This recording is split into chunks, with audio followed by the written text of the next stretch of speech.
po natin ang salita ng Diyos. Ipinakita ng Diyos ang kanyang pag-ibig sa atin nang isinubo niya ang kanyang kaisa-isang anak dito sa mundo. Amen. Upang sa pamamagitan niya ay magkaroon tayo ng buhay na walang hanggan. Ito ang tunay na pag-ibig. Hindi tayo ang umibig sa Diyos, kundi siya ang umibig sa atin.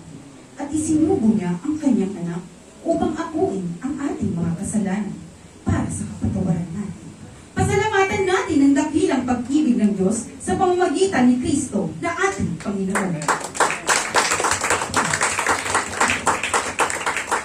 Purihin ang Diyos sa gabi pong ito sapagkat tunay nga na ang Diyos ang unang umibig sa atin. Kaya tayo po ay umibig sa Panginoon ng labis sa pamamagitan ng pagpupuring gagawin po natin. Tayo po ang lahat ay manalangin sa Diyos.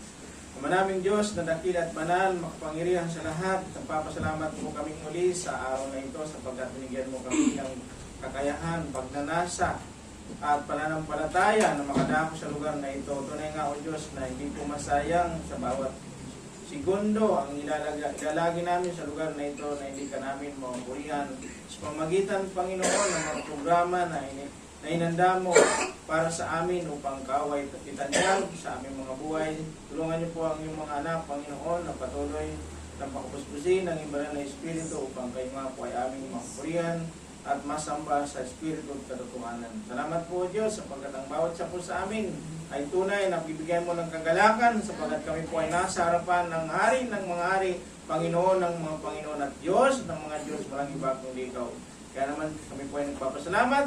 Ngayon pa lamang tayong pagbibigay kalakasan. Sa pangalan po ni Kristo Jesus, pamdalangin. Amen. Amen. How many of you are here, are grateful na nandito ngayon sa bahay-sambahan ng Panginoon? Amen. Sabi po sa Psalm 122, and I was glad when they said unto me, let us go into the house of the Lord. Now the question here, are you glad, mga kapatid? Because you are here in the house of the Lord. Amen po ba? Amen. Well, mga kapatid, sa oras po ito, sige po, tingnan po natin ang bawat kapatiran, hindi na po ng Panginoon. Sige, ilibot po natin ang ating mga mata. Kung titignan po ninyo, mas marami tayong Sunday. Kung tignan nyo, mas marami tayong Sunday. Pero, ang maganda po dito, ay magkakaroon po tayo ng batian. So this is a challenge na as much as possible, mabati po natin ang lahat ng ating kapatid na nandito sa bahay-sambahan ng Panginoon para sa ating Diyos na nagmahal sa atin. Okay po ba yun? Amen.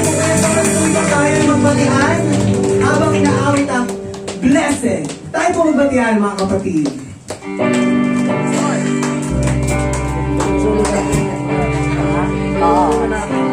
Amen. Sabi ng pastor, solo natin ang lugar. Pero syempre ang presensya ng Panginoon ay nasa kalagitnaan natin. Kung kaya't gawain niyo po ang ating kapatid. Batian! Hindi ikaw na po ang isang gagamitin ng Panginoon.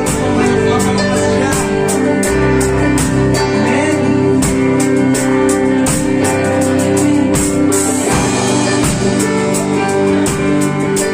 Salamat Panginoon sa buhay. Sa pagkakataon na kami nagsama-sama. Upang magbukit.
po natin at naramdaman natin ang goodness ng Panginoon. Amen po ba? Amen. Sino po dito yung gumising ng umaga merong hininga? Siyempre, lahat po tayo. Amen. Pwede po papalaksan yung amen? Amen. Sino dito yung may kalakasan? Amen po may mga kapatid. Pwede po basa oras po ito. Let us celebrate what God has done for us. Okay lang po ba yun? At anong picture ng celebration? Nakasama kamay. At kung kaya sumayaw, sumayaw. Kapagkat this is the time to celebrate Him. What God has done for us truly is good. Truly.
na dahil sa kalakasan na pinagkaloob niyo po sa amin, Glorify and worship. kami ngayon ay may tinig, Praise God. I want to be with this grateful heart, Lord, we offer the strength, for we know kung kami ay nilipende po sa inyo, wala pong masama mangyayari. Because that's who you are, Lord. You are faithful. Even up to now, Lord, you are with us. You're the only one who knows kung ano yung nilalaman ng puso po natin. Kaya kung kami ay nakakaranas ng kalungkutan, ng kapaguran, we trust in you, Lord. Because we know that you are faithful enough to comfort, to heal, to be with us always.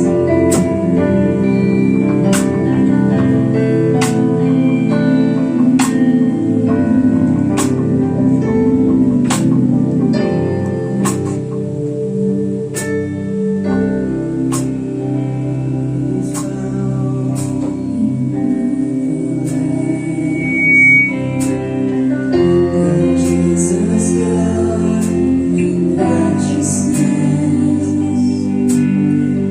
I dare not trust the smoothest friend, but wholly trust in Jesus' name.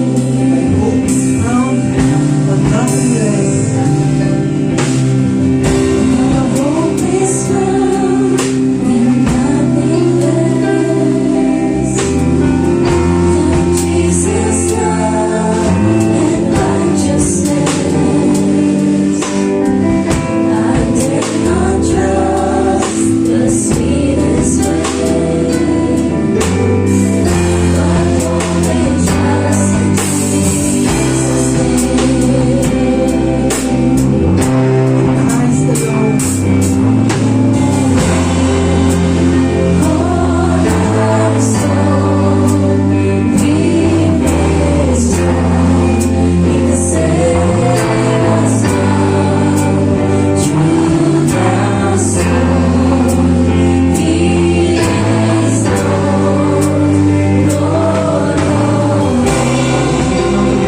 Christ alone.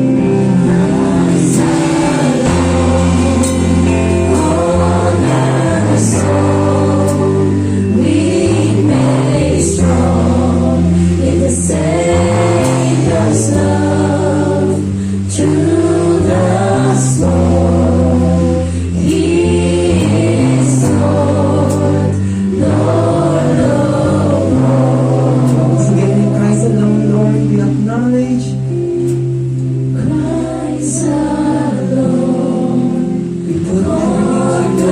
cornerstone, We entrust we the fears, strong the in the doubts. Savior's So go love ahead, church. through the storm.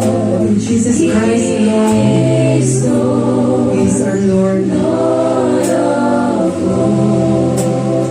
In Christ alone, Christ alone,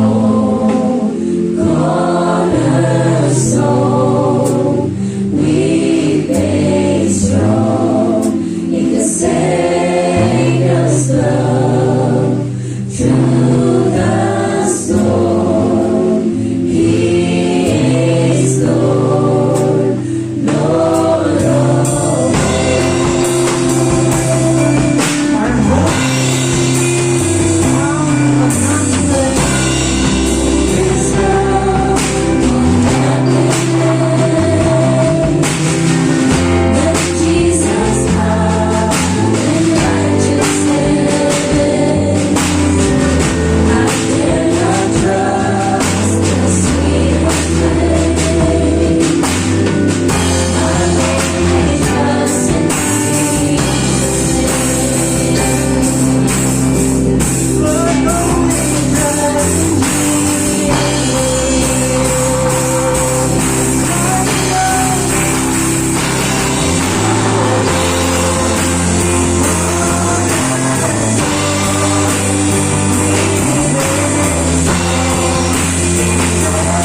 lords. And everyone that is under your name are saved.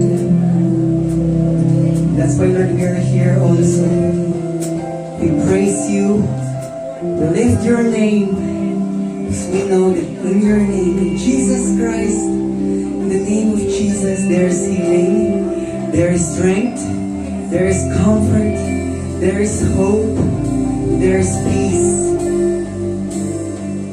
there is forgiveness, there is salvation.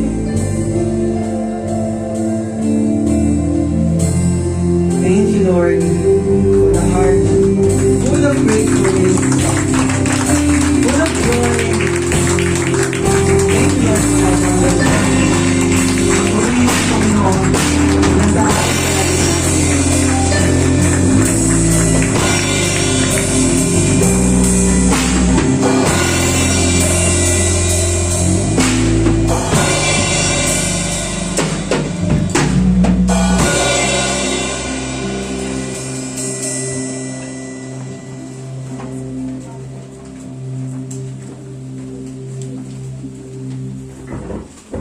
Amen. All glory and praises unto our Lord. Let us all give a clap offering unto our Lord. Amen.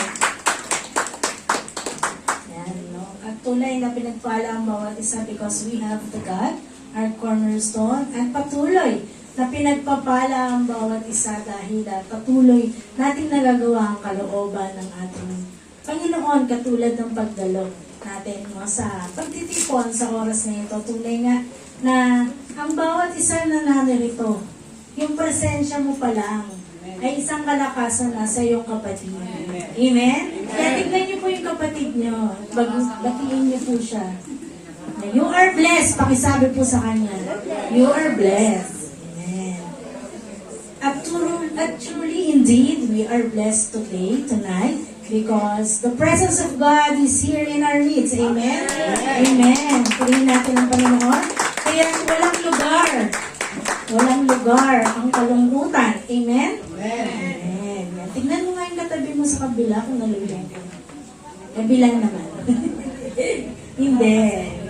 Kasi, now we have joy in the presence of our God. Amen, no? At patuloy, ang Panginoon ang patuloy ng bibigay ng kagalakan sa bawat isang narito, no? As we continue to know the Lord, no? Sa bawat pagtitipon na meron tayo. At syempre, hindi pa doon natatapos sa pagpupuri. Hindi patuloy pa rin tayo na magpapasalamat sa ating Panginoon, no? At sa oras pong ito, sino po ang nagnanais na magpahayag ng kadakilaan ng ating Panginoon sa kanyang buhay, sa kanyang testimony, yan, personal testimony.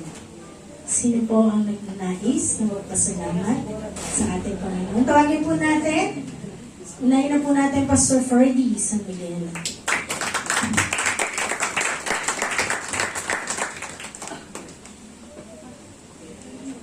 Muli, nagkakagulo po ang sanlibutan dahil sa binomba po ng Israel ang Doha. Yan po ay isa sa mga pangyayaring naganap dito pong kinagabihan. At ang mundo po ay nagugulo dahil po sa mga pangyayari na yun. Gulo-gulo din po ang mga dispensationalists kasi another hula na naman ang kanilang titignan sa Biblia kung bakit nangyayari yung mga bagay na yun. But anyway, I'm here to thank God and praise His name. Alam naman po ninyo ang nangyari noong Wednesday. Wala po ako dahil ako po ay nagkasakit. So sa pangyayari po na yun, I always ask God kung ano po yung reason kung bakit ko po naranasan yung ganung bagay. Because sa mga mananampalataya po, alam naman po natin na hindi po mga pagkakataon lang ang mga pangyayaring nagaganap sa ating buhay. So we need to ask God to find kung ano po yung wisdom in regards to that particular incident na nangyari po sa akin. So after praying to the Lord and asking Him kung ano po ang reason kung bakit po nangyari sa akin yung bagay na yun, na-overuse ko po yung aking katawan. In a sense that na-overtatig po ako doon sa mga work na ginagawa sa iglesia because nung palang umaga, so in-entertain ko na po yung mga Sunday schoolers natin and then yung pong mga question ng mga kapatiran. Tuloy-tuloy na po yun hanggang sa women's, yung mga subject po na napag-usapan tungkol sa gawain sa Panginoon. At hindi pa po natapos doon dahil pag-uwi po namin ni Mrs. medyo naulanan po ako, papunta po kami at that time sa celebration ng aking kambal na sa kanila pong birthday.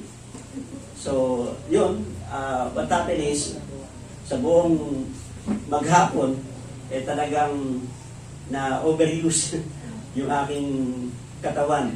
In the sense that, alam naman po nyo, hindi naman ako bumabata na.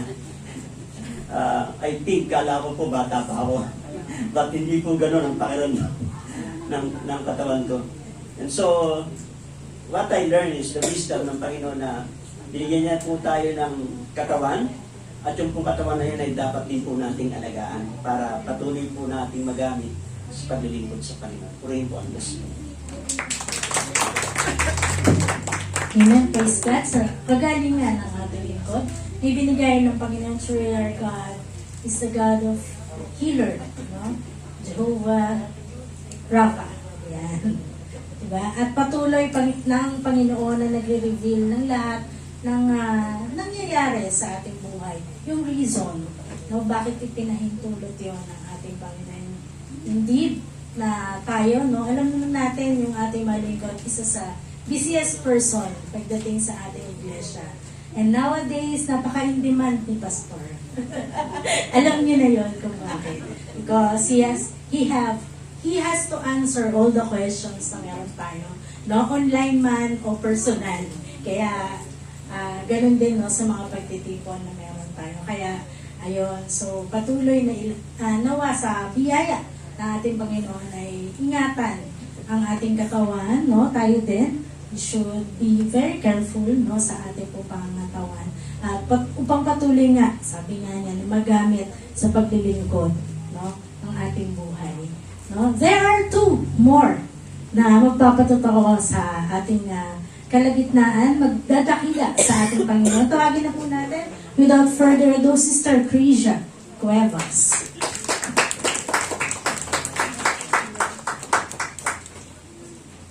And hello, good evening po. So, short lang po. This is something po kasi na nangyari this week. Tama, yan.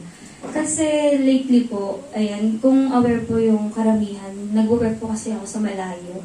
So, nung una, syempre ayoko po ng malayo.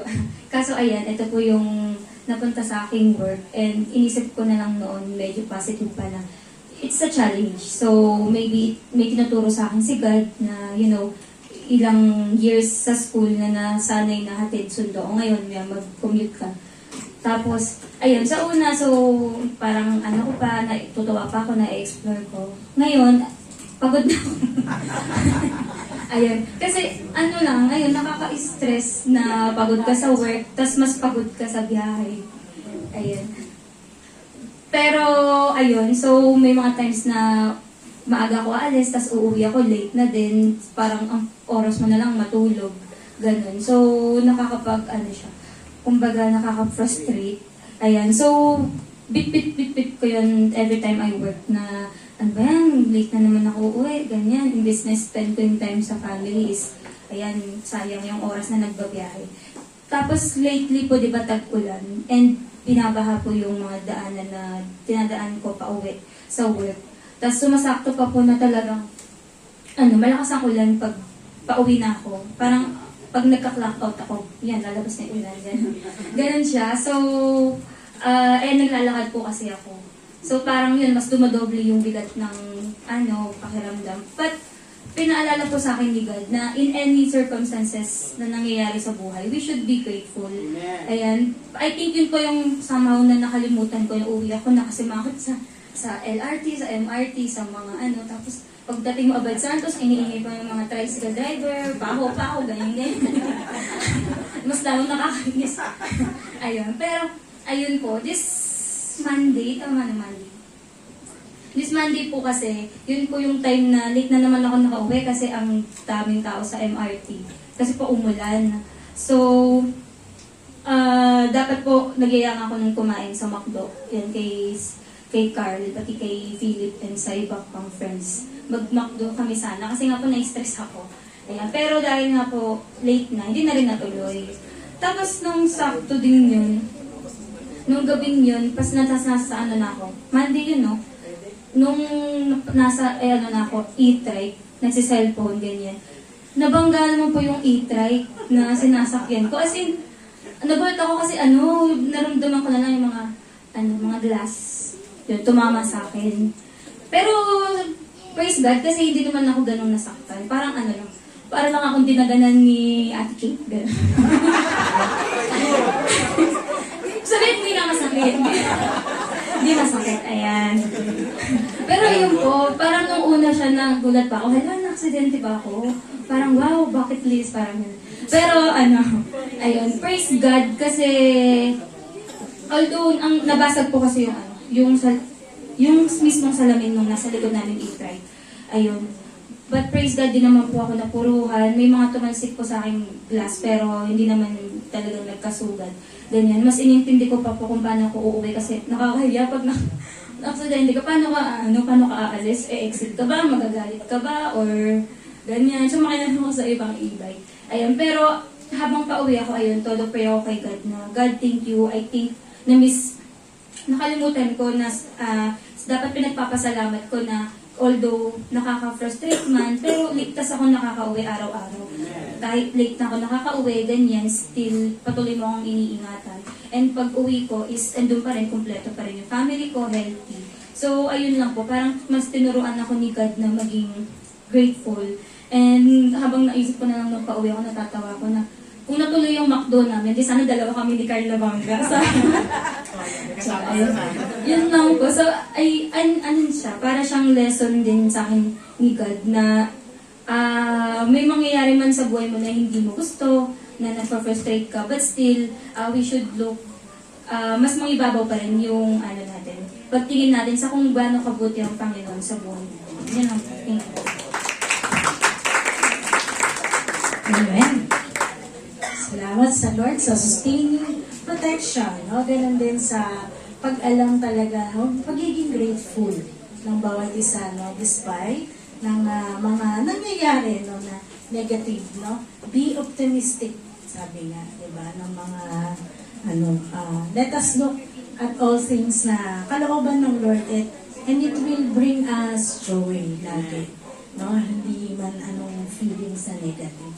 No? And last, but definitely not the least, let us call our brother Carl Cuevas.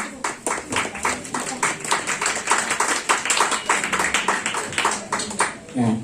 So, dami pong tumawa nung sinabi ni ating kung dalawa kami mababangga. Yan. Mukhang gusto niyo po talaga kasama ko.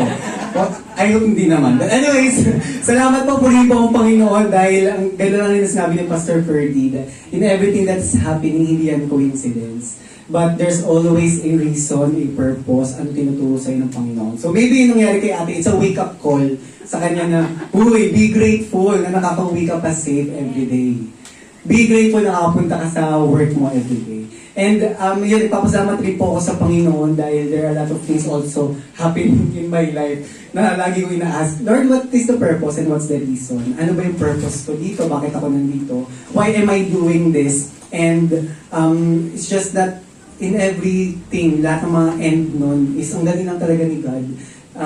Kung kaya't nag-volunteer na rin po talaga ako na mag-pulate sa Kanya dahil feeling ko, deserve po talaga ma-glorify ni God in everything that is happening. First, I want to thank God sa mga services, mga gawain po ng ating iglesia. Even though hindi po ako naka-attend dun sa seminar for evangelism, but I really nag-show po siya ng ang dami pong na-enlighten. And that's something na pinagpapasalamat ko po sa Panginoon. And I thank God also for the desire na binibigay po niya sa akin to really study yung Word of God. Then second, I thank God also dun sa natapos po namin discipleship joint fellowship na po kami, ang dami po namin. Parang nasa 30 po ata, di ba? Yun. So, sabi nga po pala, Pastor, ang dami pa pala ng youth. So, purihin po ang Panginoon dahil nung nag-joint fellowship po kami, nandun talaga yung fellowship, pagpapalakasan sa bawat isa. And at the same time, dun sa knowledge and wisdom ng Panginoon na po, na siyang na-receive ko po talaga sa panahon po yun. And third, I think God also, yung sa sinabi ni Pastor Fernie, yung take care of yourself also. And I think God, dahil binigyan po ako ng Panginoon ng environment, work environment, na ang pinaka-priority po namin ay hindi deliverables, hindi progress, hindi kung ano-ano man, kundi self-care po talaga. So before po kami, ang design po kasi nun is more on internship muna. Ibig sabihin, papasok ka lang weeks, months, depende sa evaluation mo. Tapos hindi ka bayad. Tapos ang gagawin mo lang, extreme self-care. Ganun po kami. More on, for 1 week, dapat natutulog ka ng maaga, nag-exercise ka, nag-learning session ka. And yun po talaga yung requirements sa work ko. And I think that dahil dun po sa ganong design sa work is na gamit ko po siya to, again, be closer to God. Kasi required po kami mag-learning session. So, ginagamit ko po yan as an opportunity to do devotion. And right now, nagpapasalamat rin po ako sa Panginoon dahil, ayun nga, ang daming nangyayari, ang daming na-offer. And, ang galing lang po ni Lord kasi yung mga mga prayers ko is talagang ina-answer po niya. To the point na masasabi ko talaga, to the point ako, may marinig man ako nagsasabi na hindi buhay yung Diyos na sinasamba natin, tatawanan ko po talaga. Kasi ramdam na ramdam ko na ang Diyos na sinasamba po natin, buhay, nag-work po talaga siya sa buhay po ng bawat isa. And right now po, yun rin po nakita ko sa recent experience ko po ngayon, dahil alam nila, feel to pati ni Kiko, na nung last Sunday, nasa Gibay kami, last Sunday ba yun? Sabi ko lang, parang nasa point na ako ng buhay ko, na gusto ko ng may ang dami pumapasok na pera. Yung gano'n, like parang, ayoko nang naghihintay ng 15 pati katapusan. Gusto ko pang everyday na gano'n. But, maybe, pag i-bless sa akin ni Lord, ibigay sa akin, maybe hindi ngayong year, maybe next year, or what, sa perfect timing niya. But, this, lang rin, last week nagkaroon po kami ng pinatawag ako ng isang CEO, yung back-to-back na CEO ko. Pinatawag po niya ako, pinag-meeting po niya kami. Tapos, I thank God dahil yung meeting po na yun, in-affirm po niya ako, sabi po niya, na mas feel daw po niya na mas CEO pa daw po ako sa kanya, na to the point na he will feel really bad na hindi niya ako i-compensate kasi nasa internship po ako noon. So basically, God answered my prayer and my desire na madagdagan po yung compensation ko. So kumbaga po talaga siya, like different source. So I think that po dahil, ang galing lang ni Lord dahil again, hindi man po, for me personally, hindi ko naman po talaga nakikita hindi ko masyado pinapahalagahan muna yung pera, but more on growth po talaga pinagpe-pray ko. But then again, kung i-reflect ko for the past years, yung prayer kong growth, kung 2023, I think alam niyo naman po yun, naging breakdown pa nga po ako nun, hindi po ba? Na ang dami kong breakdowns, ang dami kong pinagdaanan, just for me to have that growth. And I think I'm already reaping what God has did in my life. Na kung titingnan po, hindi naman po talaga ako nag-apply sa kanya. Hindi ako nag-apply sa kanya. Binato lang po talaga ako ng dito ka. Mag-intern ka muna dito, let's see. Then I'm just coming from contribution. Sige po, ano po may tutulong ko. And why? Because I have faith yung lagi natin sinasabi na do everything, whether you eat or drink, do everything for the glory of God. So, I'm always thinking po, if I were to do something, is it worthy para ibigay sa hari ng mga hari at Panginoon ng mga Panginoon? Kung, for example, merong isang tao, as may head, bumili po siya ng 3 orange. Siyempre, titingnan ko to, hindi, para sa kanya to, gagawin ko to for the glory of God. So, I'll make sure, bibigyan ko siya more than that. So, I always over-deliver. And I think that dahil by doing that alone, He is also faithful to bless me. And ang learning ko po doon is, again, God is always working. Yung mga nangyayari po right now, whether positive or negative, there's a reason and there's purpose for it. Maybe there are times na hanggang ngayon hindi pa natin alam kung bakit ito nararanasan to. yung growth na pinagpe-pray ko, ang hirap, ang dami kong dinanas, tapos to the point na nasa ano ka na, gusto mo na mag-break daw, gusto mo na sumuko, but then again, God is working. But at the end of the day, we know, we have faith that God is faithful na siyang magbe-bless po sa bawat isa. So that our prayer, our only prayer here is for us to be also faithful and trust Him and surrender fully. Yun po, purihin po ang Panginoon sa kanyang kabutihan. Thank you. Brother, purihin ang ating Panginoon because truly our God is working, no? At sa buhay din ng bawat isa sa atin, alam natin, kung saan man tayo inilalagay ng ating Panginoon, work man yan, study, or kahit saan man po tayo nandoon sa profession na meron tayo, diba? That our Lord is working, no? For the growth of us, holistically. Alam natin yan, no? The Lord is working holistically for us na patuloy na lumago, no, sa iba't ibang aspeto ng ating buhay. At salamat sa ating Panginoon dahil patuloy na pinaparanas niya sa atin ang mga bagay na yun. No? Upang syempre patuloy siyang maitanghal, patuloy tayong maging faithful sa Kanya. Ano? At patuloy na may itaas ang pangalan niya, makita ng tao na meron tayong Lord sa buhay natin. No? At ngayon naman po ay patuloy po tayong maging grateful, sabi nga ng ating kapatid kanina, no? Sa pamamagitan ng patuloy na pagkakaloob, ng may pananampalataya na ang Lord pa rin ang patuloy na magbibigay ng ating mga pangangailangan. No? And we know that God is moving. No? God is moving, working sa ating buhay na patuloy na magpo-provide ng lahat ng ating pangangailangan. Kung ano man ang may pangangailangan ka ngayon, pagkatiwala natin sa ating Panginoon na siya ang Diyos magpo-provide ng mga bagay na ating kailangan. Tayo po lahat ay magbigay sa ating Panginoon as we sing this song.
Let us all stand as we pray for our offering to be led by our Pastor Fernie Sanigao. At ito doon ang ating mga kamay sa basket offering. Amang Diyos, marami pong salamat sa inyo pong biyaya at pagpapala na patuloy po ninyong binubuhos sa mga kapatiran upang magkaroon ng bahagi sa gawain ito ng pagsamba ang pagkakaloob.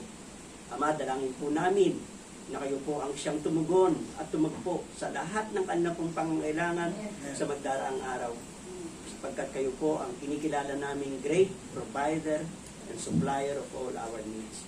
Kaya naman sa gabi nito, Panginoon, inadalangin po namin na kayo po ang magpala sa mga kapatid na tapat na ibinibigay ang ayon sa iyong pong kalooban. Sa pangalan po ni Jesus, namin Panginoon. Amen.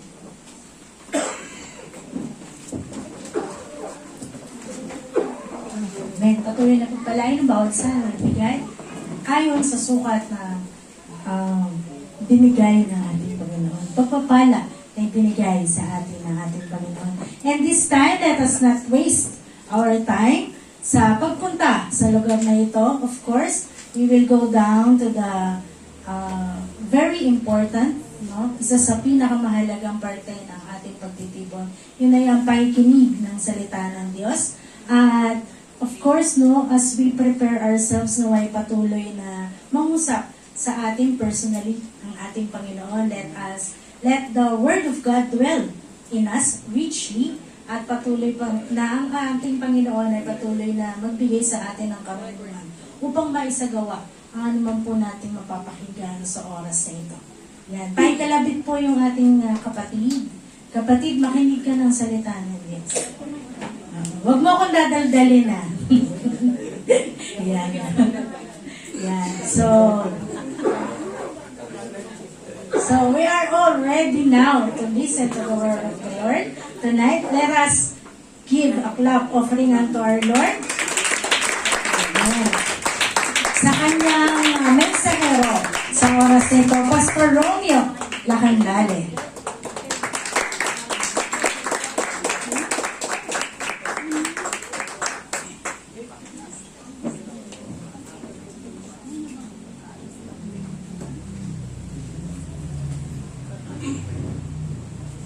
Magandang gabi po sa bawat isa. Ayaw kong gamitin yung mapagpala.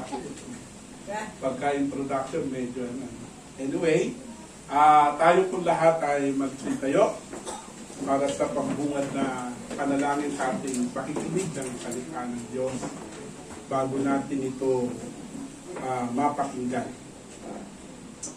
Mamanaming Diyos na makapangyarihan sa lahat, dalangin po namin na patuloy mo kaming samahan, bigyan ng karunungan sa pakikinig ng iyong salita. Dalangin po namin na mangusap ka sa bawat isa po sa amin.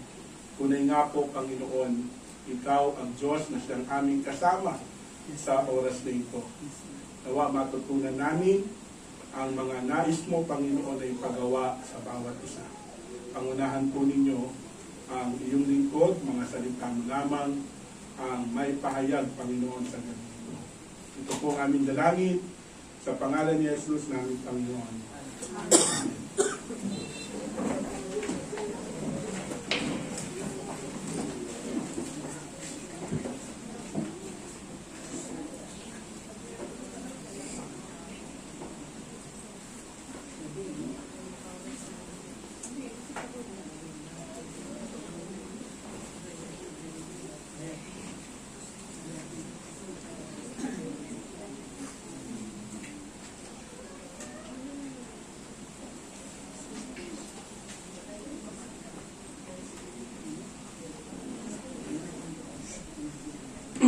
Sa mga nagdaang araw po, no?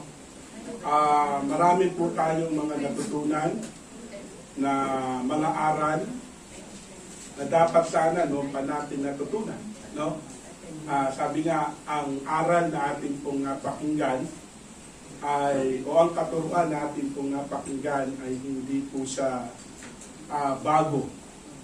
Naging bago lang po siya dahil sa ito po ay inihayag po sa atin ng Panginoon kung ano po talaga yung tama na dapat po natin na panampalatayanan. Kaya kung makikita po natin sa kabutihan po ng Diyos sa iglesia pong ito, tunay na ang Panginoon ay kumikilos sa buhay po ng bawat isa po sa atin. Mula pa sa pasimula hanggang sa katapusan po ng Biblia ay maliwanag po na ipinapakita ang isang dakilang katotohanan. Ang walang hanggang pag-ibig ng Diyos para sa lahat ng tao. So, dito makikita po natin na noong nilikha ng Diyos ang tao, ayon sa kanyang wangis, ipinakita na niya ang kanyang malasakit at layunin para po sa atin. At doon naman po sa krus, nang ibigay niya ang kanyang bugtong na anak, ipinakita niya ang pinakamataas na antas ng kanyang pag-ibig para sa makasalanang sangkatauhan. So, ganun po natin makikita ang walang hanggan at kadakilaan ng pag-ibig ng Diyos sa atin. Ang ating pong paksa na pag-uusapan sa oras na ito, God loves all people and wants all to be saved. Dito po, makikita po natin ang ilang mga katotohanan na magtuturo po sa atin at magpapatunay kung gaano kadakila ang pagmamahal po ng Diyos. Kung titignan po natin ang familiar verse na ito, no, na madalas na ginagamit, pero madalas din po na hindi rin po ito ganong nauunawaan. Na sinabi po ng aklat po ng John chapter 3 and the verse 16, alam naman po natin na sinabi po ito, sapagkat gayon na lamang ang pag-ibig ng Diyos sa sanlibutan, kaya't ibinigay niya ang kanyang kaisa-isang anak, upang ang sino man sumampalataya sa kanya ay hindi mapahamak, kundi magkaroon ng buhay na walang hanggan. Sa talata pong ito, unang-una po natin makikita, God love is for all humanity. Ang pag-ibig po ng Diyos ay para po sa lahat ng tao. No? Kasi ginamit po yung salitang sangkatauhan o sanlibutan. Kaya ang inibig po ng Panginoon ang lahat po ng tao. Kaya makikita po natin na wala pong sinasabi po ang Biblia na hindi iniibig po ng Diyos. Kung mayroon man pong mga kinapopootan ng Diyos just because of their sins that they have done to our Lord. No? Kaya nga, kung titignan po natin, dito po madalas nagkakaroon po ng debate, no? Na makagaya po ng ating pong mga unang paniniwala na kung saan ay hindi po lahat ng tao ay inibig po ng Diyos. Kasi po, kung titignan po natin, kapag ka sinabi po natin hindi iniibig ng Diyos ang lahat ng tao, magkakaproblema po yung kanya pong karakter. Because He is the God of love. Amen? Kung siya'y mapag-ibig o siya'y pag-ibig na Diyos, tapos meron siyang hindi iniibig, di po ba? Medyo magkakaroon po ito ng problema. Sapagkat ipinahayag po ng John chapter 3 ng verse 16 na gayon na lamang ang pag-ibig ng Diyos sa sanlibutan. Pagpapatunay na yung pong tinatawag na sanlibutan po rito, no, ay ginamit po yan sa Greek word na cosmos. Na ang ibig po sabihin yan, all humanity, all human, na nilikha po ng ating pong Panginoon. Kaya kung titignan po ninyo, sa pagkakalikha pa lang po sa atin ng Diyos, makikita na natin yung kanyang pag-ibig. Bakit? Kasi sabi po ng Biblia, nang sinabi po ng Panginoon, lalangin natin ang tao ayon sa ating kalarawan. Imagine niyo, no? Ang ating pong wangis ay wangis po ng Diyos. Doon pa lang makikita na po natin ang pag-ibig po sa atin ng Diyos. Hindi tayo nilikha ng Diyos ayon sa larawan ng tao o ng hayop na ilan sa mga nilikha po ng Panginoon. But we are blessed for that. No? Kaya nga, sinabi ko nga po sa akin pong pasimula, noong nilikha po ng Diyos ang tao ayon sa kanyang wangis, ipinakita na niya ang kanyang malasakit at layunin para po sa atin. Kaya mula pa sa pasimula pa lang, ipinakita na po ng Diyos ang kanyang pag-ibig sa atin. Before He created us, He created everything that we need in this world. Di po ba? Kaya isinaayos po ng Panginoon ang lahat na maaari pong kailanganin po ng tao. Pero, bakit po? Sabi po ng Biblia, sapagkat gayon na lamang ang pag-ibig ng Diyos sa sanlibutan, kaya't ibinigay niya ang kanyang kaisa-isang anak upang ang sino mang sumampalataya sa kanya ay hindi mapahamak, kundi magkaroon ng buhay na walang hanggan. Yung pagmamanifest ng pag-ibig po ng Diyos sa sangkatauhan ay sa pamamagitan ng pagsusugo ng kanyang bugtong na anak. Gayon po niya ipinakita ang kanya pong pag-ibig po sa atin. Bakit po niya sinugo ang kanya pong bugtong na anak? Sabi po ng Biblia, upang hindi po tayo mapahamak ng mga sasampalataya po sa kanya, kundi tayo po ay magkakaroon ng buhay na walang hanggan. Kaya dito ipinapakita po sa atin ng salita po ng Diyos kung gaano kadakila ang ating pong ang pag-ibig po ng Diyos sa atin.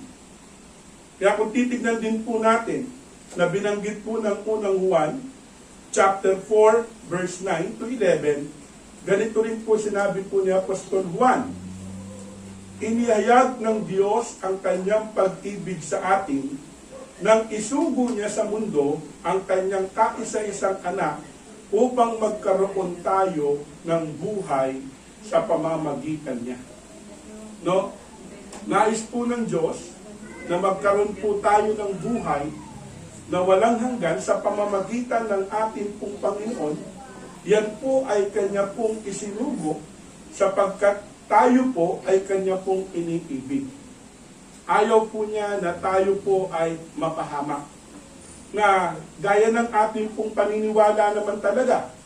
Di po ba? Ang lahat naman po talaga ng tao ay nagkasala. No? Pero nakita po natin ang kabutihan po ng Diyos para hindi po tayo manatili sa pagkakasala, hindi po tayo mahatulan, ay ginawa po ng Diyos ang nararapat, ipinadama po niya ang kanya pong pag-ibig sa pamamagitan ng pagsugo ng kanyang bugtong na anak. Kaya nga po sabi po sa talatang ito, in verse 10, ito ang pag-ibig. Hindi sa inibig natin ang Diyos, kundi tayo ang inibig niya at isinugo niya ang kanyang anak upang maging handog para mapatawad ang ating mga kasalanan. Tignan po ninyo mga kapatid. Ang sabi po ng Biblia, ito ang kanyang pag-ibig. No? Hindi sa inibig po natin ng Diyos, kundi siya ang umibig po sa atin. Inibig niya at sinugo po niya ang kanyang anak upang maging handog para mapatawad ang ating pong mga kasalanan.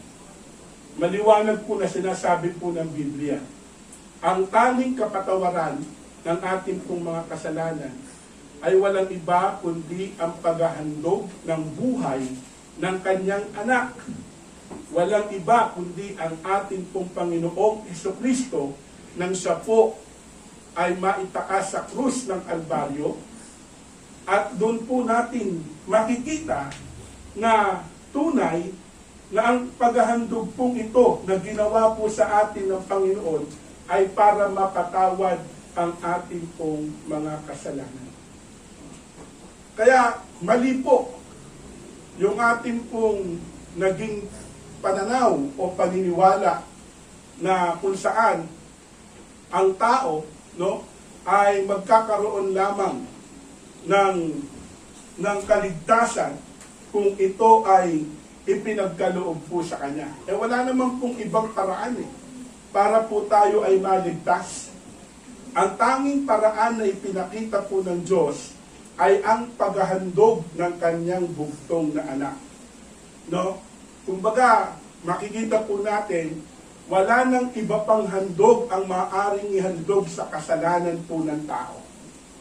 Sapagkat minsan, magpakailanman, according to the book of Hebrew, ay hinandog na, no, ng ating Panginoon ng kanyang buhay bilang katubusan ng ating pong mga kasalanan. So, ganun po tayo naligtas, mga kapatid. Hindi dahil sa hindi po dahil sa sinasabi po na kung saan, dahil bago pa man likain ang sanlibutan, ikaw ay pinili na po ng Diyos. Hindi po gayon. No? Kasi, minsan nagtatalo ito yung pag-ibig po ng Diyos Minsan ginagamit po nila yung aklat po ng Roma chapter 9, verse 13. Pamilyar po ba kayo ron? Yung Romans chapter 9 verse 13, binanggit po doon na iniibig ng Diyos si Iso, ay si Jacob, at kinapupuotan po niya si Iso. Okay? Kung titignan po natin, ganito po ang pagkakaluwat sa talatang ito. No, ang sabi po ng Biblia, doon po sa Romans chapter 9 and the verse 13. Ayon nga sa nasusulat, minahal ko si Jacob at kinapuotan ko si Iso. So, dito makikita natin na minahal daw po niya si Iso o si Jacob at kanya pong kinapuotan si Iso. No? Dito, yung pong salitang ito ay mula po ito sa kasulatan. Saan po galing yun? Makikita po natin yun dun sa aklat po ng Malakias, chapter 1, and the verse 1.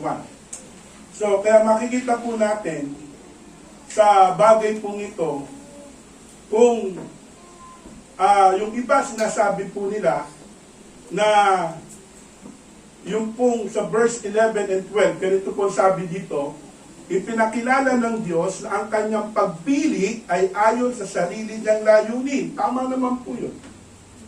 Na ang pagpili po ng Diyos ay ayon po sa kanyang sariling layunin at hindi batay sa gawa ng tao.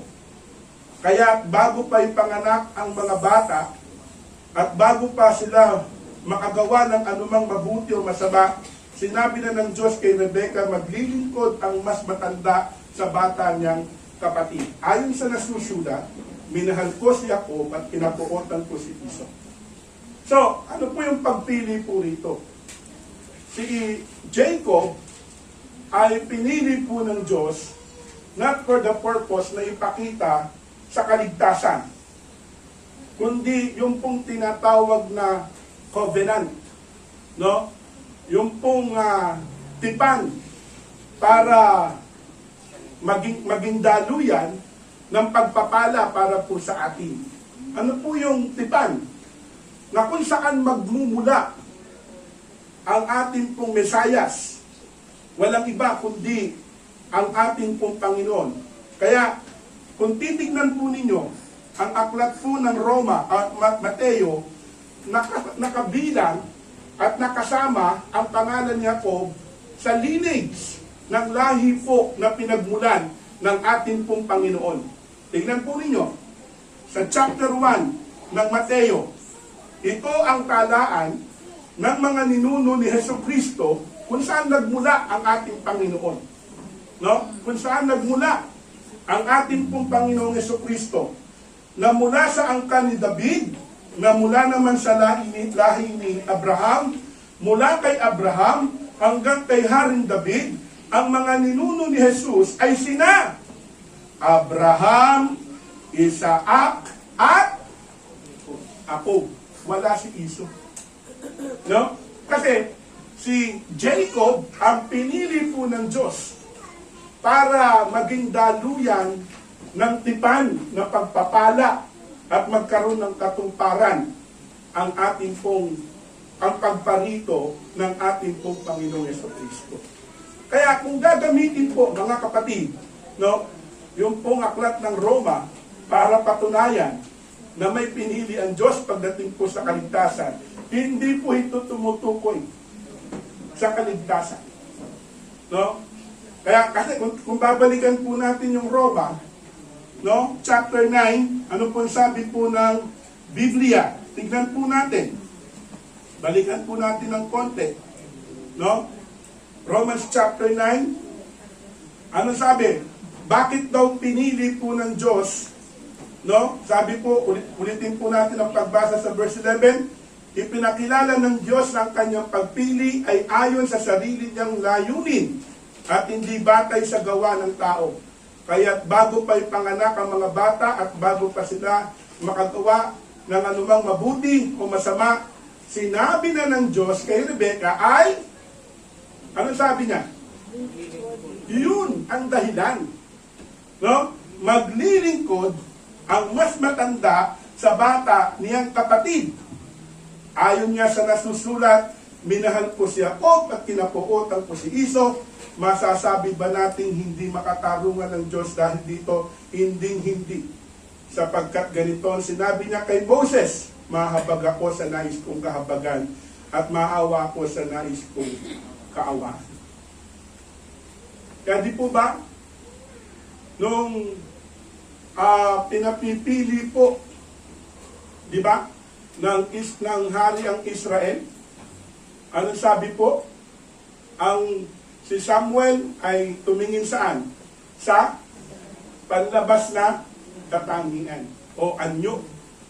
No? So dito makikita po natin, ang Diyos, kung gagamitin po sa atin ang bagay po ito, hindi po ito patungkol, no, sa tinatawag po nating kaligtasan. Kundi ang pamamaraan po ng Diyos para po tayo ay maligtas sa pamamagitan ng ating pong Panginoong Hesukristo. Kaya nga po, ang sabi po ng 1 John, no, balikan po natin sa chapter 4, ng verse 11, mga minamahal, dahil ganoong kadakila ang pag-ibig ng Diyos sa atin, dapat din tayong magmahalan.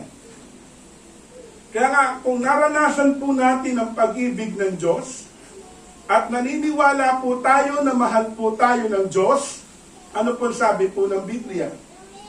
Dapat po tayong magmahalan. Ang lahat ng nakaranas ng pag-ibig ng Diyos ay marunong magmahal. Amen? Marunong magmahal. Kasi yan po yung sinabi po ng Biblia. Dahil ganoon kadakila ang pag-ibig ng Diyos sa atin, dapat din tayong magmahalan. Magmahalan po tayo bilang magkakapatid. No? Hindi tayo ang mag-aaway-away. Hindi tayo ang magtatalo-talo. Hindi tayo ang magbubuklod-buklod. Kundi tayo ay dapat magmahalan bilang mga nakaranas ng pag-ibig at naniniwala na tayo ay iniibig ng Diyos. Kaya hindi natin dapat hayaan na pagharian po tayo ng galit sa ating pong mga puso at damdamin. No? Kaya tayo pong mga nakaranas ng pag-ibig ng Diyos, ang bawat tao na nakaranas po ng pag-ibig ng Diyos ay dapat din po nating gawin na tayo po ay magmahalan. Paano pa ipinakita na iniibig po ng Diyos ang sanlibutan? Sabi po ng Romans chapter 5 verse 8, ganito po sabi po ng Biblia, ngunit ipinadama ng Diyos ang kanyang pag-ibig sa atin nang mamatay si Kristo para sa atin noong tayo'y makasalanan pa. Kaya po namatay ang ating Panginoon dahil tayo po ay makasalanan. No? Tinubos po niya ang ating pong mga kasalanan, pinatawad na niya ang ating pong mga kasalanan nang mamatay ang ating pong Panginoon, Iyan ang pagpapakita ng pag-ibig sa atin ng Diyos. Kaya mahalaga po yun mga kapatid, na dapat po nating maunawaan na dahil po sa pag-ibig po ng Diyos sa atin, ganun po niya ipinadama sa bawat tao. Kaya lang, minsan o madalas, hindi po na-appreciate ng tao ang pag-ibig po ng Diyos. Hindi po nila nakikita ang pag-ibig po ng Diyos sa kanila. No? Kumbaga, ipinadama na ng Diyos ang kanyang pag-ibig, and yet, marami pa rin mga tao ang hindi po nagpahalaga sa pag-ibig po ng Diyos. Kaya makikita po natin na sinasabi po natin na bagamat mahal po ng Diyos ang lahat ng tao, no? At nais din po niya na ito po ay makaranas din po ng kaligtasan. Kaya dito ay pinapakita na ang pag-ibig po ng Diyos ay para po sa lahat ng tao. No? Kaya may karapatan po ang tao na maranasan po niya ang pag-ibig po ng Diyos. Kasi kapag kung aaralin po talaga natin, no? At babalikan po natin talaga, no, kung babatay po tayo dun sa mayroong yung lamang makakasampalataya o yung mga inibig lang ng Diyos doon ay yung mga taong pinili niya bago pa man likhain ang sanlibutan. Diba? Para nang nakalimit na, parang hindi siya justifiable na sabihin po natin ng ganun. In our second point, God's desire for all to be saved. No, tandaan po ninyo, God desires for all to be saved. Sapagkat sabi po ng 1 Timothy chapter 2 verse 3 to 6, ang mabuti at nakalulugod sa Diyos na ating tagapagligtas. Okay? Inibig niyang ang lahat ng tao ay maligtas at makaalam ng katotohanan ito. No? So dito makikita po natin na inibig po ng Diyos na ang lahat po ng tao ay maligtas. Hindi po sinabi ng Biblia na iniligtas ang lahat ng tao. Kundi ang sabi po ng Biblia, ibig niya ang lahat ng tao ay maligtas. Yun yung kanyang desire or layunin or nais, no?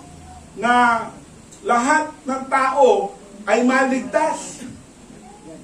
Yan po sabi po ng Biblia at makaalam ng katotohanan. Ibig sabihin, merong hindi maliligtas at merong hindi makakaalam ng katotohanan. Kasi yan po sabi po ng Biblia.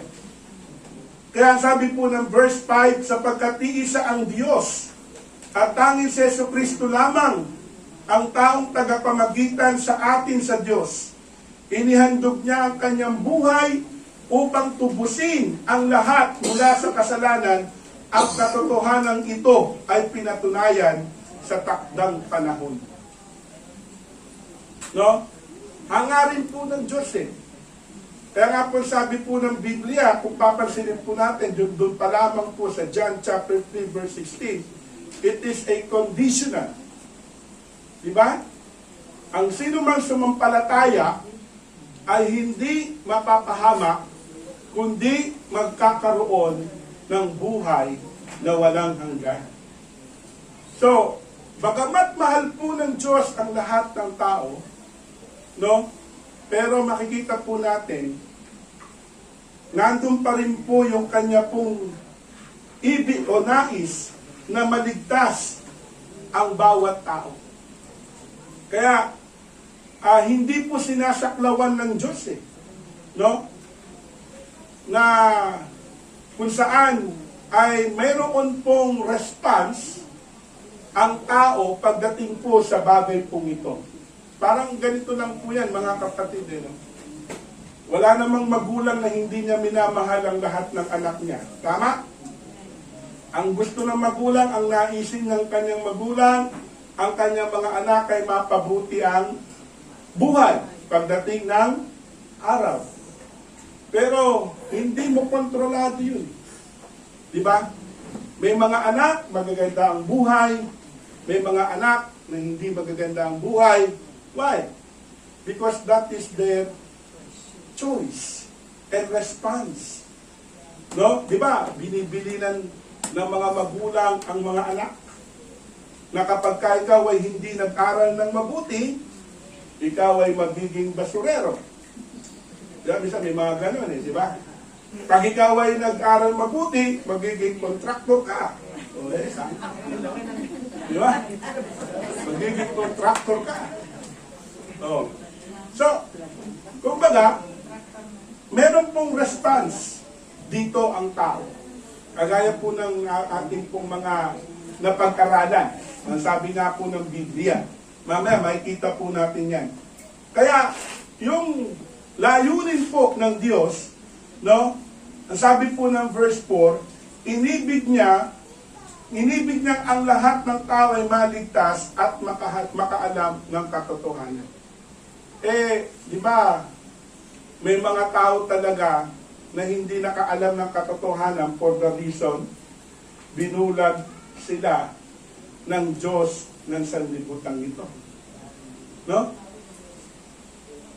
Merong iba naman na hindi po nila kinilala ang kamatayan po ng ating Panginoon.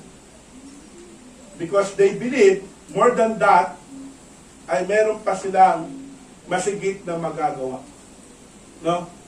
Kaya nga, kung titignan po natin na ipinapakita po sa atin ni Apostol Pablo na gayon pa man, sa pagkakataon pong ito, na sinasabi po sa atin ng Biblia, na dito binibigyan din po ng pagkakataon ang tao, no? Na maligtas. Kagaya nga po ng sinasabi po ng Biblia. On the third point po natin, God wants all human response is personal through faith. No? Okay? God wants all human response is personal through faith. Yung ating pong magiging response is what? Personal. Why? O doon lamang sa talata na, di ba? Ang sino man ang sasampalataya doon, ikaw yun. Di ba? Ang sabi rin po ng Romans chapter 3 verse 21 and 22, 26 hanggang 30, ganito po. Ngunit ngayon, nahayag na kung paano pinawalang sala ng Diyos ang tao. Hindi ito sa pamamagitan ng kautusan. Ang kautusan at ang mga propeta mismo ang nagpapatotoo tungkol dito. Pinapawalang sala ng Diyos ang lahat ng sumasampalataya kay Jesucristo sa pamamagitan ng kanilang pananalig sa Kanya, maging Hudyo at mga Hentil. So sabi po ng Biblia, pinapawalang sala ng Diyos ang lahat ng sumasampalataya. Ang tanong, sumampalataya ka ba sa Panginoon? Amen. Kung ikaw ay sumampalataya sa Panginoon, ikaw ay isa sa mga napawalang sala ng Diyos. Amen. Okay? Kaya sabi po ng Biblia, sa pamamagitan ng kanilang pananalig sa Kanya, maging Hudyo man o Hentil. Kaya, di ba, ang Hentil, hindi naman yan mga kumikilala sa Diyos, tama ba? No? Ang piniling bayan lamang ay ang mga Hudyo, tama? Kung ang mga Hudyo ay piniling bayan ng Diyos, ang mga hentil ay hindi piniling bayan ng Diyos, bakit may mga hentil na maliligtas? Kung pinag-uusapan natin ay pagpili. Tama? Dapat ang maliligtas lang ang mga Hudyo dahil sila lang yung piniling bayan. Pero maliwanag po ang sabi po ng Biblia na maging Hudyo man o hentil kung sila po ay sumasampalataya kay Jesucristo. Di ba? Kaya kung pagbabatayan po ang pagpili ng Diyos, hindi maliligtas ang mga hentil kailanman. Bakit? Ang mga hentil hindi marunong kumilala sa Diyos yan. Di ba? Tignan po ninyo. Ang sabi po ng aklat po ng Efeso, chapter 4. And the verse is verse 17. Ano po sabi po ni Apostol Pablo sa bagay pong ito? Okay? Sa pangalan ng Panginoon, ito ang sinasabi ko sa inyo, huwag na kayong mamuhay tulad ng pamumuhay ng mga walang pananampalataya sa Diyos. Walang kabuluhan ang kanilang iniisip. At wala silang pangunawa dahil sa kanilang kamangmangan at katigasan ng ulo, wala silang bahagi sa buhay na kaloob ng Diyos. Di ba? So, ang pinag-uusapan po kasi dito, dahil si Apostol Pablo rin po, no, ang sumulat po nito, pinagkakaisa po ang mga Hudyo at ang mga Hentil dahil sa pananampalataya. No? Ito yung mga Hudyo, ito yung mga Hentil na hindi kumilala at hindi sumampalataya. Kaya kung pagbabatayan po natin, kahit pala ganito ang iyong dating karakter o kalagayan, pwede ka pala na maligtas din kung ikaw ay sasampalataya sa ginawa ng Panginoon. Amen. No? Kaya maliwanag po mga kapatid talaga Kaya kung bibigyan po talaga natin ng pansin at pag-aaral ang salita po ng Diyos, yung sinasabi po natin na sola scriptura or the Bible alone, sa Bible lang po tayo mag-focus. Amen. No? Hindi po tayo magpo-focus sa iba't ibang mga referensya ng mga batikang mga manunulat ng aklat at mga debatista. Kaya sa mga debatista walang nanalo Until now, debated pa rin yung mga issue Di ba? Pero kung ang Bible ang pag-uusapan, tiyak matatapos ang usapan. Amen. Kasi Bible na yan If you believe that the Bible is the Word of God. Remember it is the Word of God. It is not the Word of man. Iba po yun. No? Kaya ako, mga kapatid, no, simula nung inaaral na po natin ito, hindi ko na ginagamit yung mga books ko. Parang gusto ko na yung online selling. Talagang, I really focus on the scripture. Amen. Kasi nasanay kami dati. Sige ba? Kaya tuwan-tuwa kami pag kami seminar, may libreng libro No, I'm not against about the reference I'm not against that. Kaya sometimes, nakukurap yung ating isipan dahil yung author American, ang galing ng pagkakasulat, English No? Dahil nakita mo lang yung word, maganda sa pandinig, tama to. Di ba? Ang ganun So, sometimes, yun po yung bagay na dapat nating makita. No? Kaya nga kung babalikan po natin yung Roma, okay, ng verse 22, pinapawalang sala ng Diyos ang lahat ng sumasampalataya kay Jesucristo. Sino lang papawalang sala? Lahat ng sumasampalataya kay Kristo. Hindi pinili No? Okay? Lahat ng sumasampalataya kay Jesucristo sa pamamagitan ng kanilang pananalig sa Kanya. Amen. Maging Hudyo o Hentil man. Sa verse 26, tanong na po tayo. Ngunit ngayon, ay tuwirang ipinapakita ng Diyos na siya ay matuwid. At siya ang nagpapawalang sala sa mga sumasampalataya kay Jesus. Paulit-ulit eh. Malinaw eh. Diba? Malinaw ang pagtuturo ng salita ng Diyos eh. Talagang pananampalataya eh. Diba? Sabi nga po ng Biblia, sa bagay pong ito, sino daw po yung nagpapawalang sala? Ang Diyos. Wala siyang idinadagdag. Wala siyang inire-require na anuman. Only to believe in Him. Amen. Yun lang po ang kailangan po. Yun lang ang requirements po ng Bible. Huwag mo nang alamin kung pinili ka before the foundation of the world. Di po ba? Huwag mo nang alamin kung sovereign ba ang Diyos pagdating. Actually, makapangyarihan pa rin po ang Diyos eh. Amen. Kasi kung di siya makapangyarihan, hindi kanya patatawarin. Di ba? Siya nga lumikha sa atin. Kinikilala naman natin yung pagiging, let us use the word na ginagamit nila yung pagiging sovereign. Kasi, nalilimit yung sovereignty ng Diyos na ginagamit nila pagdating lang sa kaligtasan. Para bang pagkasaiba na hindi na sovereign ng Diyos. Sovereign ng Diyos, sabihin natin sa Tagalog, makapangyarihan ng Diyos. Wala tayong duda doon. Nandun pa rin ang pagiging makapangyarihan niya. Siya nga lumikha sa atin eh. Di ba?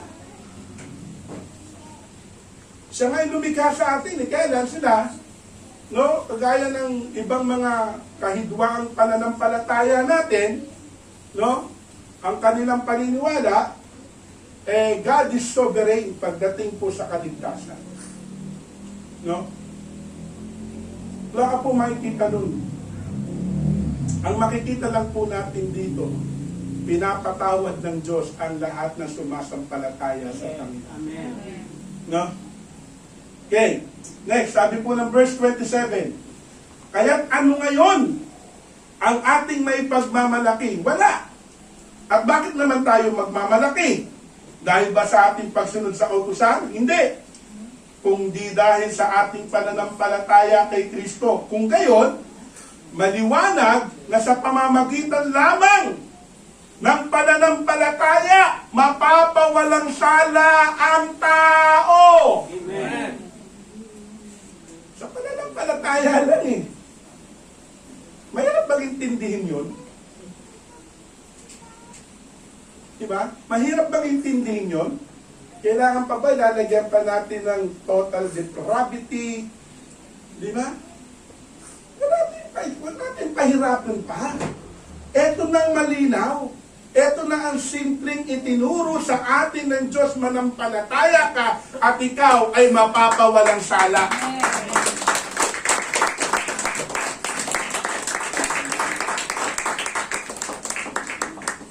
Sayang nga lang,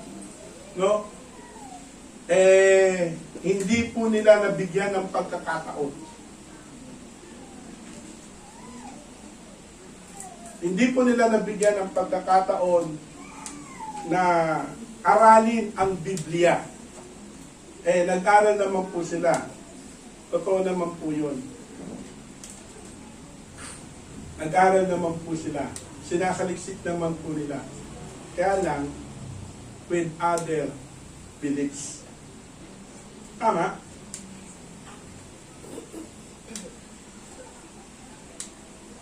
Tayo mga kapatid, pinapasimulan na natin talaga ngayon. Di ba? Pinapasimulan na natin talaga ngayon. Only the scripture can tell us what is the truth. Amen.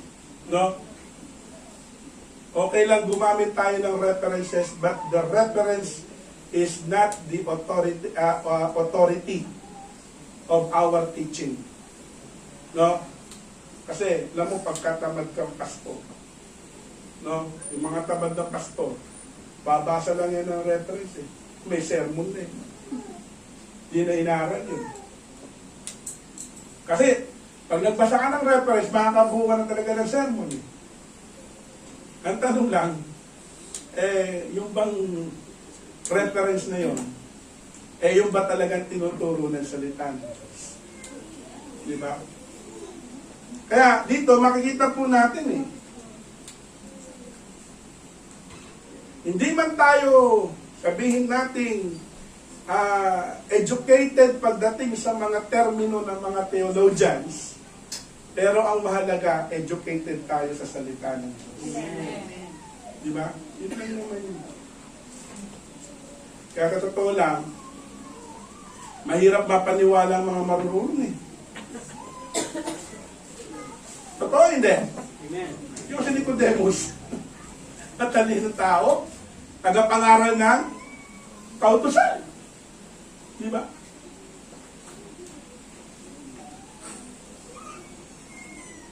Mahirap din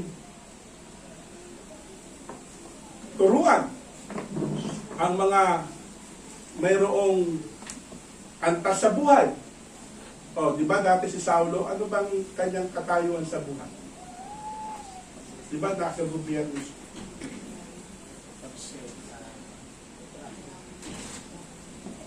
Pero, natauhan lang siya nung nagkaroon siya ng personal intervention sa ating Panginoon. Di ba? Wala siyang magawa. Tinatawag siya ng Panginoon para maglingkod. Tinawag siya hindi para maligtas. Tinawag siya para mangaral sa mga hentil. At ipapakilala ang pangalan ng Panginoon sa lahat ng antas ng uri ng tao. No? O, tingnan nyo Sabi ng Acts chapter 9, verse 15, gina natin sinabi ng Biblia.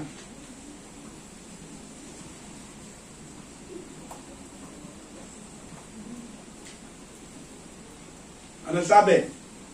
Ngunit sinabi sa kanya ng Panginoon, pumunta ka roon sapagkat pinili ko siya upang ipangaral ang aking pangalan sa mga hentil, sa mga hari, at sa mga anak ng Israel. Pinili siya o hindi? Pinili. Para saan? Pangangaral. Nainiwala naman tayo sa pagpili. No? Sabi nga ng ating lingkod, tignan natin yung konteksto. Hindi lahat ng salitang pinili, i-connect natin sa kaligtasan. Kagaya rin ng Romans chapter 9. Di po ba? Kung naintindihan po natin yun. Okay? So, pinili po si Saulo, no? Na kung saan siya po ay mangangaral sa mga hentil. O nangaral po ba siya o hindi? Nangaral po sa mga hari. Tama po ba? O di ba si Haring Agripa? Nililitis na siya. Sabi sa Gawa chapter 22. Anong sabi ni Haring Agripa? Sa sandaling oras yata, gusto mo maging Kristiyano. Imaginin mo. Di ba? So, tayo din merong particular na gawain o tungkulin na pinili tayo ng Diyos doon. Tama? Amen. O kami, mga pastor, pinili kami para mangaral sa inyo. Nainiwala ba kayo? Pinili kami? Amen. O wag nyo kaming iwan. Kung naniniwala kayo. Di ba? Piniling iwan. Pinili. Di ba?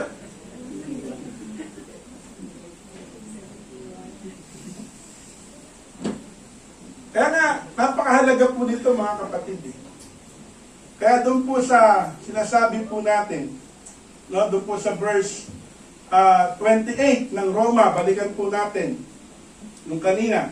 Kung gayon, maliwanag na sa pamamagitan lamang ng pananampalataya, mapapawalang sala ang tao sa hindi sa pamamagitan ng pagtupad ng kautusan.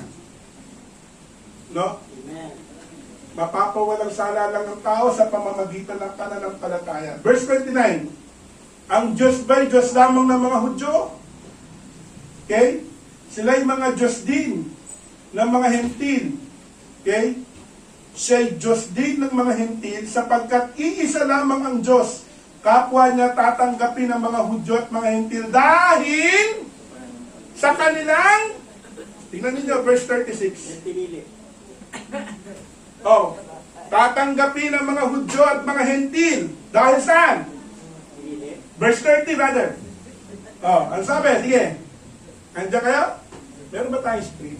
Kaya pala di kayo makasunod sa akin. Okay, sa verse 30, ganito ang sabi.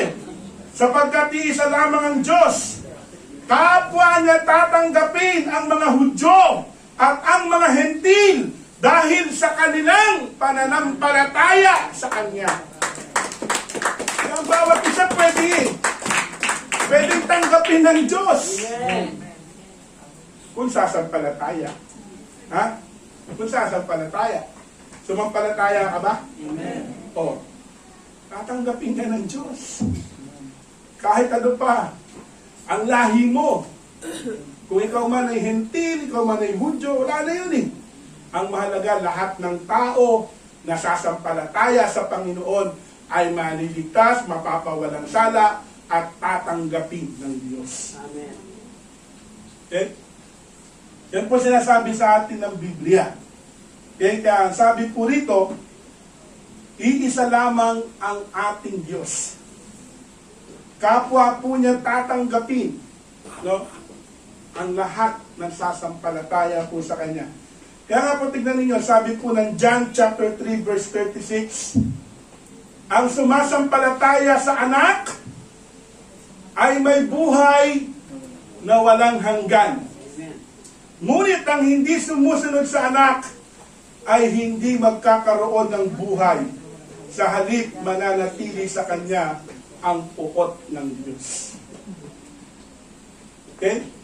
Kaya kita nyo mga kapatid, talagang personal, no, ang ating pong response para ikaw ay mapawalang sala, sumampalataya ka sa Panginoon. Amen.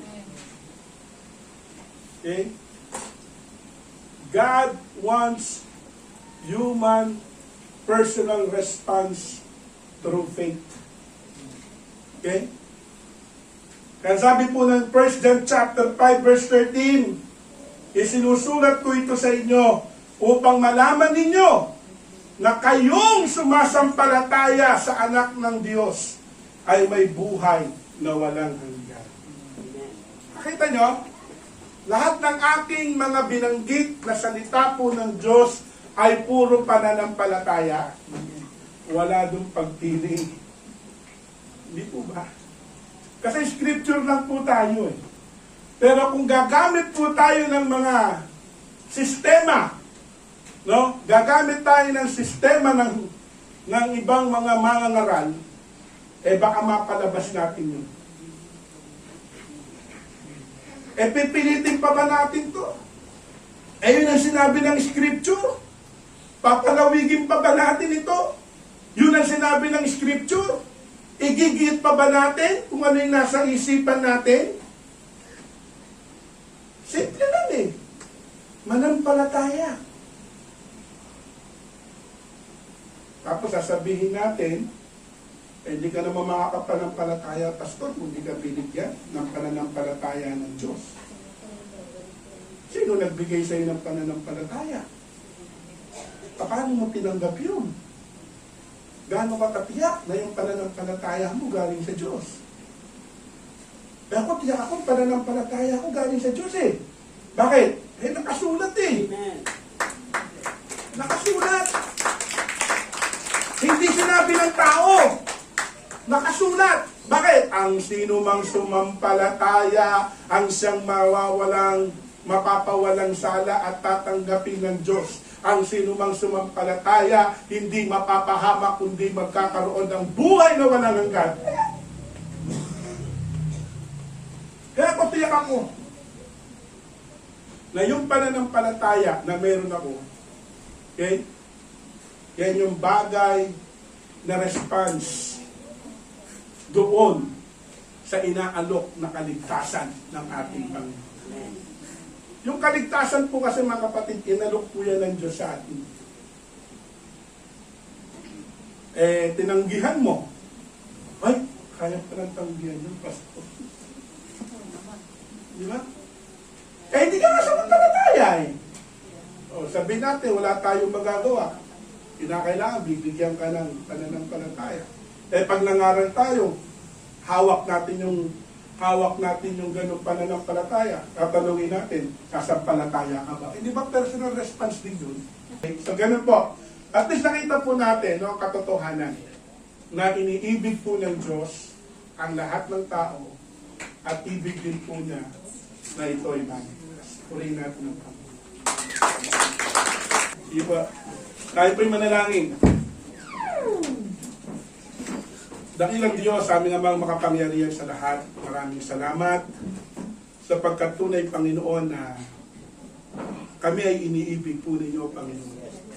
Salamat po sapagkat ninais po ninyo na kami ay maligtas sa pamamagitan, Panginoon, ng aming pong personal response sa iyo, sa pamamagitan ng pananampalataya na dinig na amin pong natanggap buhat sa pakikinig ng iyong salita. Dalangin po namin na patuloy na patatagin po ninyo ang bawat mananampalataya sa iglesia nito na patuloy na maipangaral ang mabuting balita. Salamat po, Ama, sa katotohanan na ang tanging makapagpapawalang sala lamang sa amin ay walang iba kundi ang pananampalataya na buhat sa iyong salita, Panginoon. Tunay nga po na kami nagpapasalamat sa gabing ito at sinamahan po ninyo kami. Salamat po, Panginoon, sapagkat ikaw ang tumutugod ng aming pong mga panalangin. Tunay nga po na ingatan po ninyo ang bawat isa sa aming pong pag-uwi na makarating kami matiwasay at ligtas sa aming pong tahanan at ng aming mga mahal sa buhay na nasa maayos na kalagayan. Pagalingin mo, Panginoon, ang lahat ng may karamdaman sa mga oras na ito. Dalangin po namin na hipuin po ninyo, Panginoon, ang bawat kasakitan na mayroon kami. Sapagkat naniniwala kami na ikaw ang Diyos na dakilang manggagamit. Salamat po, Panginoon, sa iyong kabutihan, ang biyaya at ang pagpapala at ang dakilang pag-ibig ng ating dakilang Diyos ay patuloy na sumainyo sa kanyang kapurihan, karangalan, ngayon at magpakailanman. Amen.